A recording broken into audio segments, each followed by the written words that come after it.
வணக்கம். தமிழகத்துடைய பெருமை பறைசாற்றும் விதமாக அமைந்திருக்கக்கூடிய கீழடி அகழாய்வு முடிவுகளை அதை அங்கீகரிக்க வேண்டும் என்று தமிழக அரசு ஏற்கனவே கோரிக்கை வைத்தது. தொடர்பான பல்வேறு இந்த கீழடியுடைய சிறப்புகளை எல்லாம் வெளியிட்டு அதற்கு உரிய அங்கீகாரம் கிடைக்க வேண்டும் என்று கோரிக்கை வைத்தது. ஆனால் இந்த விவகாரம் தொடர்பாக பேசிய மத்திய கலாச்சாரத்துறை அமைச்சர் கஜேந்திர சிங் ஷெகாவத் கீழடி ஆய்வுகள் குறித்து இன்னும் அதிகமான அறிவியல் பூர்வ முடிவுகள் தெரிய வேண்டியிருக்கின்றன என்றும் அறிவியல் பூர்வமான முடிவுகள் வந்த பிறகுதான் அங்கீகரிக்க முடியும் என்று தெரிவித்திருந்தார். இதை சுட்டிக்காட்டி ட்விட்டரில் பதிவிட்டிருக்கூடிய அமைச்சர் தங்கம் தென்னரசு முதலில் அவர்கள் கீழடியில் ஒன்றுமே இல்லை என்றார்கள். அடுத்து ஆய்வு அதிகாரியை இடம் மாற்றினார்கள். அதற்கு பிறகு இனிமேல் நிதியே ஒதுக்க மாட்டோம் என்கிறார்கள். கடைசியாக சமர்ப்பித்த அறிக்கையை 2 ஆண்டுகள் கிடப்பில் போட்டார்கள்.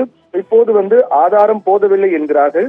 அவர்களுக்கு ஒவ்வொரு முறையும் தமிழர்களுடைய வரலாற்றை நிராகரிப்பது பொதுவாக இருக்கின்றது என்றும் கண்டுபிடிக்கும் காரணங்கள் தான் வேறு வேறாக இருக்கிறது என்று குறிப்பிட்டிருக்கிறார். அதைத் தொடர்ந்து 5350 ஆண்டுகள் பழமையானவர்கள், தொழில்நுட்பம் கொண்டவர்கள், மூத்த நாகரிகம் படைத்த முதுமக்கள் என்றெல்லாம் உலக அறிவியல் ஆய்வுகள் ஒப்புக்கொண்டாலும் கூட ஒரே நாட்டில் இருக்கும் ஒன்றிய அரசு ஒப்புக்கொள்வதில் ஏன் இத்தனை தயக்கம் என்ற வார்த்தையும் அவர் பதிவிட்டிருக்கிறார்.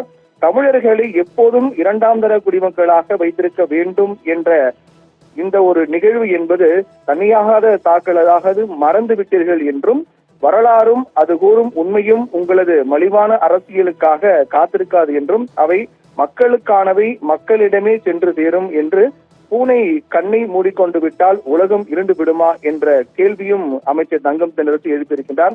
இதன் மூலமாக மத்திய அமைச்சர் கீழடி ஆய்வுகள் குறித்து இன்னும் அதிகமான அறிவியல் பூர்வ முடிவுகள் தெரிய வேண்டியிருக்கின்றன.